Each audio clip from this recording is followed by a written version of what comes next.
Was the party hectic last night that you're standing here in this specific position this morning? Yeah, in fact, I never left. I've been here since yesterday. People brought alcohol to me at a great time. Some of the bands seemed a bit far away, but that's their problem, not mine. I actually faded last night, but she was up till 6. Babalas. But then we had tequila. We just partied hard.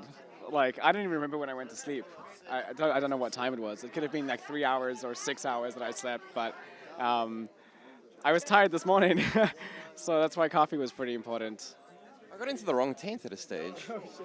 I thought it was our tent, and then I opened the tent up, and then I realized it was like the one reserved for Short Straw or something. There was nothing inside. I was like, okay, well, might as well sleep here. And then eventually I found my way back.